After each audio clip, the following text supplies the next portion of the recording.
Okay, today we're going to talk about translations and glide reflections. Okay, now one thing to keep in mind: translations. We're not talking about like English to Spanish. That's not what we mean. The translation turns out is same. Okay, so take a look at what it says. Translation and glide are the same thing. So please keep that in mind. So you know what a reflection is, right? Yes. We learned that yesterday. Okay, so translation and glide is the same thing. I don't know why they use different words for it, but you should know both. Okay, so translation and glide are the same. And write this down. So I'll tell you what to write. Here we go. So translation is a special type of transformation, just like reflection, right? Reflection is a special type of transformation, right? So a transformation is a glide. The transformation that glides all points to a plane the same distance in the same direction is called translation. So don't get those two things confused. Transformation and translation, they both start with trans, but translation is type of a transformation. Just like a reflection is a type of transformation, right? You guys remember that? So that's the definition. So write that down. So what do you think they mean by glide, you think? Translation. Yeah, moves with. Right, right. So okay, so I think okay. Here's an example here. So that's why they have the skaters and stuff. But look, you see how all these points glide, like A glides to A prime, and then B glides to B prime, and so forth. Yeah. You see that? Yeah, and then C glides to C prime. So that's why translation is. You see how, just like the definition says, this transformation glides all points, the same distance and the same direction. Do you see how that works out? So that's what a translation is. Okay, it's a type of transformation. Okay. Any question in terms of what a translation is? Okay. So how would you describe this translation then? Take a look at this example. If somebody asks, how would you describe this translation? What would you say? How does A, in other words, gets mapped to A prime? Yeah, Samantha? X plus 3, comma y plus 1. Exactly. Basically, you add 3 units to the x coordinate and add 1 unit to the y coordinate. In other words, move it to the right 3 units and move it up 1 unit. Is that like a vector? Say it again? It's not like a vector. Yeah, have we ever seen it? It's kind of like a vector, isn't it? So it turns out translation could be represented as a vector. And what would this vector be? No, like when you write a vector, you need order pair, right? 3, comma 1. Does that make sense? So very good. You guys, okay, so they actually tell you this. So right here. It says any of these vector, okay, could describe this translation, right? And in this case, in this particular case, it's 3, 1. It makes sense, right? Because remember, the order pairs for vector represents, first order pair represents what? Change in x, and then the second order pair represents the change in y. Does that make sense? And look what it says here. If a transformation maps A to A prime, B to B prime, C to C prime, points ABC glides along the parallel or collinear segment, and A to A prime, A prime, B prime, C prime. What do they mean by this, by the way? They're all equal? That means they're what? Their length, right? Their length are all equal, right? So if that's happening, then that's what a translation is, okay? Basically a glide, right? If you move A 3 units to the right, 1 unit up, guess what? It better do the same exact thing for the rest B and C. You see how B prime, right? How do we get B prime? You move 3 units to the right, go up 1. How do we get C prime? Where C is, you move 3 units to the right, go up 1. Yes? So that's what a translation is, okay? It's basically a glide. Okay? You glide all the points depending on what this vector is, right? In this case, it is 3, 1, okay? Does that make sense? All right, now, since we're talking about vectors, so vectors is comprised of what? Direction and magnitude. Okay, so in this case, of course, we know the direction. Let's talk about the direction in terms of slope. What would the slope of this vector be? 1/3. 1/3, right? Because remember, rise over 1, right? So it's 1/3. What would then the magnitude of this vector be? 3/1/3. Magnitude? No. Magnitude is talking about how long this vector is. Go ahead, everybody think about it. What is the magnitude of this vector? Go ahead, think about it. Austin, what would you say? The magnitude of this vector? Rad 10 is correct. So you could use the Pythagorean theorem, or you could use the distance formula. It doesn't matter. We get rad 10. And notice, the magnitude of all three vectors are what? All same. Rad 10. Because it's a translation, right? It moves the same amount of distance to the right, or I mean left and right, and then up and down. Okay, so that's what they're saying here. Any question? Okay. All right. So that's pretty straightforward, right? Translation is nothing more than a glide, right? It just moves every point, right, in terms of the vector. Right? Okay, so we can actually use vector notation. There's another way of representing this. Okay, let's move on to the next part. All right, so consider a translation in which every point glides 8 units to the right and 2 units up. How would you write this as a vector? John, what would you say? If this translation moves every point to 8 units, 8 comma 2, exactly. Is that pretty straightforward, guys?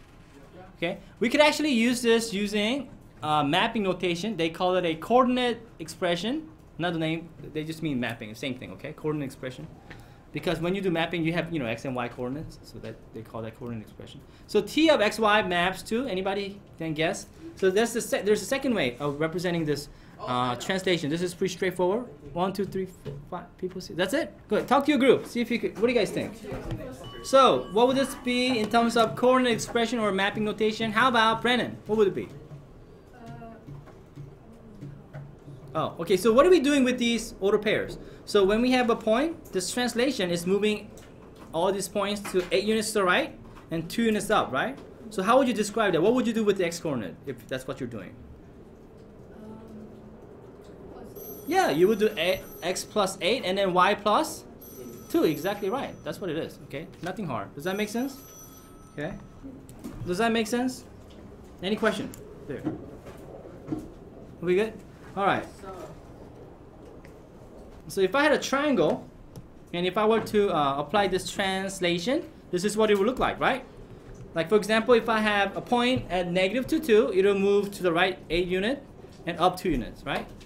And like here, if I had q, the q prime will go to 4, 3, because if you were to add 8 units to the right, -4 plus 8, you get 4, and then 1 plus 2, you get 3, and so on and so forth. Does that make sense? And look at these two triangles. These two triangles, do you think each length are same? So what do you think this translation is going to do? Do you think it's one of those? Yeah, do you think it's an isometry? Exactly right. So write this down. This is our theorem. As you might expect it, because you're moving every point same distance to right, I mean left, right, and then up and down. Translation is an isometry. Okay, so write that down. Okay, so to prove that translation isometry, we need to take a look at this for a second. Here, somebody read this for us. The illustration. How about Michael? The illustration just presented should help you to understand why we use the following definition of a translation when working in the vertical. A translation of a or glide in a plane is a transformation T which maps any point x, y to the point x plus a, y plus b, where a and b are constant. This definition makes it possible to give a simple proof of the following theorem. So this is really important. For translation, it's always going to have this form. If you have x comma y, it'll always map to what? X plus a comma y plus b, and a and b could be some number, right? Positive or negative, right? Look at the coefficient of x and y. It's both 1, right? So can I multiply something to x or multiply something to y? No. Then it would not be a translation. It would be a different sort of a transformation. Does that make sense? But if it's a translation, it's going to always have this form. So if somebody tells you that, oh, this mapping is translation, it will be x plus some number, comma, y plus some number, or x minus some number, because a and b could be some negatives, right? Does that make sense? Okay, so keep that in mind, and they are saying that this is going to help us to prove this theorem. Okay? So write that down. This is really important. Okay, I'll wait. So write this part down. Translation or glide. Inner plane is a transformation T which maps every point x, y to the point x plus a, comma, y plus b. It's always going to look like this. Okay? If it's a translation. Some x plus some number, comma, y plus some number. Okay? So how will we prove then this theorem? How does that help us? Okay? What do we have to show if we want to show that translation is an isometry? Okay, we've done this many times. Okay, Josh? You have to show that every segment through this translation is always going to be congruent. Does that make sense? Yes. So in order to do this, what do we need? We need a segment to begin with, right? We need a segment. How are we going to name these order pairs then for these segments?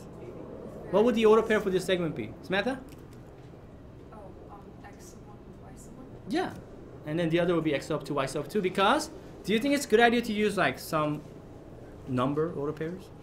No, then that's not going to help us, right? Show that every segment, right? When after this translation is going to be congruent. So by doing it this way, this represents every segment, right? With any length you like. And of course, then what would p prime? How would this p prime be? What would this p prime be? If I want, of course, I don't want to just do any translation. It has to show for every translation. So what would the p prime be? Yechan?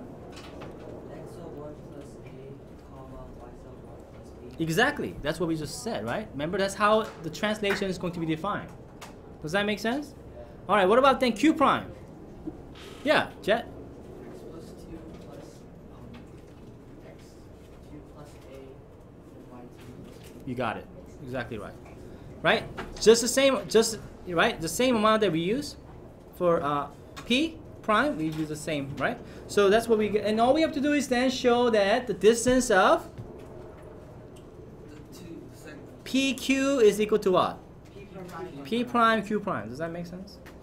You guys get that? So I claim to you that the distance of PQ is really easy to find because it's basically the distance formula, isn't it? Because isn't that how we... Okay, so what is the distance of PQ? Square root of what?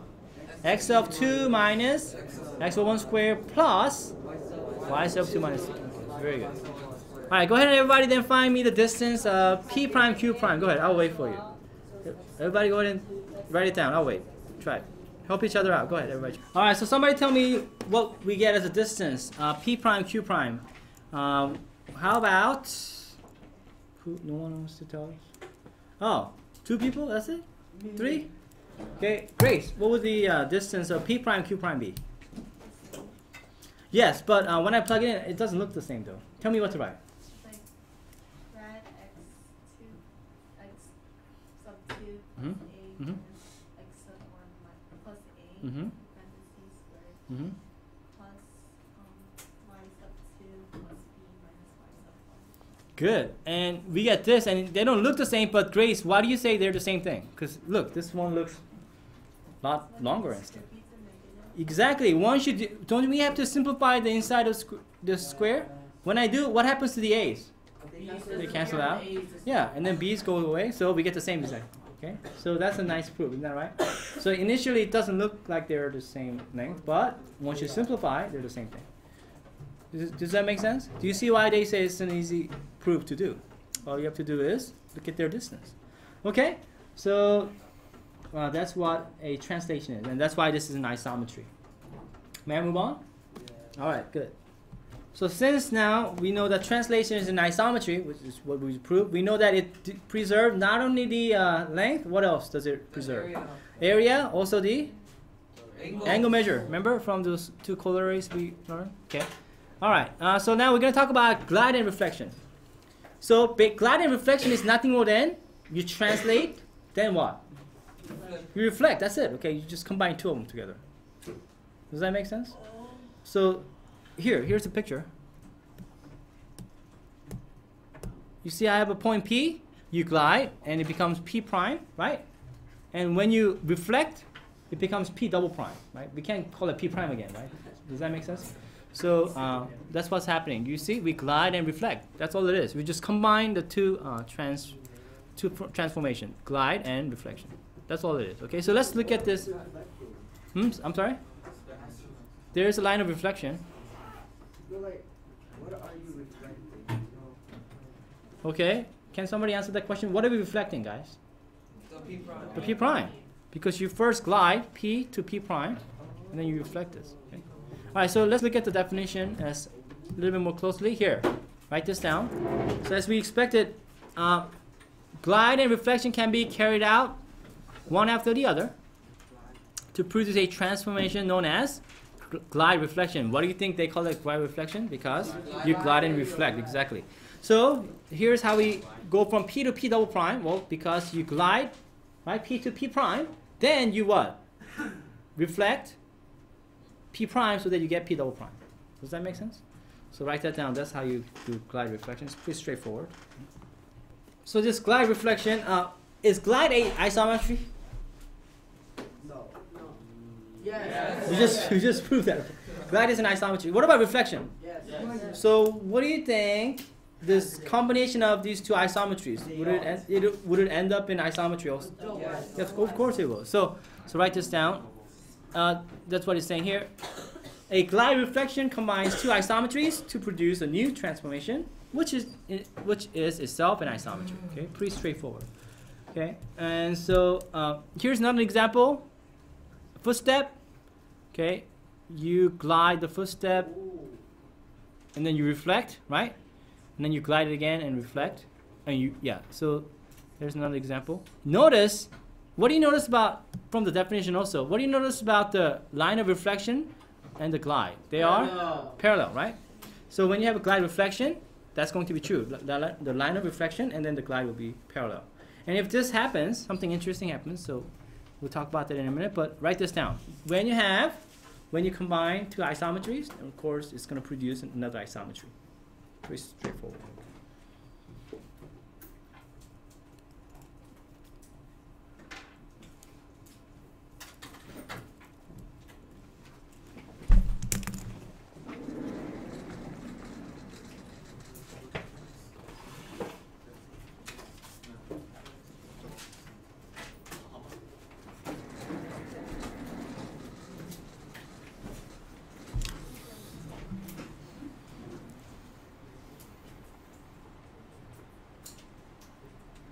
Okay, may I move on?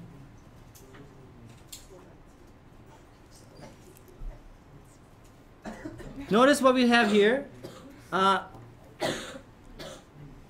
If I were to, in this footstep case here, if I were to do, so this one, they glide it and then reflect, and then glide and reflect. Can I do a reflect and glide? And Yes. yeah, you get the same result, don't you? So yeah, look. Ye-chan, read this for us. As long as, go ahead. As long as the glide is parallel to the line of reflection, it doesn't matter whether you glide first and then reflect. Okay. Reflect first and then glide. Yeah, does that make sense? Keep reading. For other combinations of mapping, the order in which you perform the mapping will affect the result. We will look further at such combination of mapping in section 14.6. Does this make sense? Yeah. So as long as the glide is parallel to the line of reflection, it doesn't matter whether you glide first and reflect or reflect first and glide. You're going to get the same result. Is that okay? All right, let's do some examples then. Here we go. Okay, look at example 1. It says, translation T maps A 1 negative 2 to A prime 4 1. Rewrite the translation by using a vector. That's what you should say. A vector. And B by using a coordinate expression. Go ahead, everybody. Can you represent this translation as a vector? Yes. And also as a coordinate expression? What does that mean? Same thing as? The expression, the mapping. Mapping notation. Very good. Go ahead, everybody try. I'll wait. Okay. How many of you got 3, 3 for the vector notation? How? Well, what does A gets moved? A becomes 4. So you add 4, you add 3 to it. Negative 2 becomes 1, so you add 3 to it, right? Yeah. All right, what about as a mapping notation? then it should be pretty straightforward. What would it be? Nicole? Naomi? Me? Okay, so look, how did 1 become 4? They added by 3, and then how did negative 2 become 1? Added negative 2 plus what? 3, okay. So that's why as a vector notation is 3, 3, right? Change in x is 3, change in y is 3. Well, to change this into a mapping notation is really easy, right? What do? The mapping of t of xy becomes what? X plus, comma, yeah, x plus 3, comma, y plus 3. Isn't that what we get? Right? Because you have, and have you noticed that these points, right, 3, 3, are the same as what we did for vectors, right? Now I have a question. Why can't we do this? X divided by 4, comma, y divided by negative 2. Wouldn't that still give you 4, 1? It does? Yeah, look. If a is 1, negative 2, plug it in. Plug in 1. Wait. Yeah, it should be 4x, but it's not x. Can I do x plus 4x? 4x. That makes no sense. Because you're multiplying, this is added. It doesn't move. Okay, hold on. So let me ask you this, Yachan. Why does it not make sense? Look, I could plug in place of x, 1 in here. Doesn't that give me 4? And if I divide negative 2 by negative 2, don't I get 1? So why can, Yachan, this translation be represented this way? 4x comma x over negative 2. I mean 4x comma y over negative 2. What? Yes, why? That's what I'm asking. Why is this wrong? I put a big x there, that's why it's wrong. But why? I want you to discuss with your group. This is a key concept. Why can't I do this? Alright, Yachan, why can't we do this? Yeah, it's wrong. Why? Because This is a key concept, as I said before. I know. Yachan, if it's a translation, let me give you a hint. oh, because it's 4x, like instead of x, it's supposed to be Okay, Ibera, can you help him? I can't hear. Yeah, it applies for this one thing only. Not only that, what do we say about translation? Who remembers? It has to be added. You have to be adding a number to x and y. You can't be multiplying or dividing. Then it does not become a translation. It becomes some other transformation. Do you guys remember? I said if you have a transformation, right? Do you guys remember? I'll show you. Look, right here. yes. What does the form of a transformation has to be? It's got to be x plus a comma y plus b. You can't be multiplying or dividing. Does that make sense? Please be careful. This is a key concept. All right, let's finish it up. What about this? Can you tell me what if I have b is 3, 2 and c is negative 1, 2? Can you tell me b prime and c prime? Yes. It's very. Oh, just write it down. Go ahead. Everybody try. I'll give you time. What would the b prime and c prime image of b and c be if the transformation is this? Which transformation are we using, guys? The one we just talked about, right? So if you don't know what I want on this problem, then you should ask your neighbor. So what do we have to do to find our image of b and c, which are the pre-image? You add 3 units to the x, 3 units to the y. How many forgot? 6, 5, and 2, 5. Good. Now, what if I ask you this? What is the pre-image of d prime? 0, 3. Well, you go backwards. You subtract 3 and subtract 3, you get? What if I ask you this? What's this? Okay, hold on, class. What does this mean? Okay, 2 people see what it is. Okay, Andrew, what does this mean? It's the distance of the line. It's the Vector. yeah. So it's basically the magnitude. How do we find the magnitude of a prime? Yeah. So well, what was a? It was 1, negative 2, 4, 1, right? It turns out this turns out to 3 red 2, correct? Now what if I ask you this? Is this the same thing? Yes. No. No. If I say find the length of BC, They're the same thing. no, would it come out to 3 rad 2? No. No, but yes, you use the same distance formula. Hold on. And since we know that translation is in isometry, what should BC, length of BC and B prime C prime should be? They should be same, so it comes out to be 4. Does that make sense? Have a good day, guys. Thank you.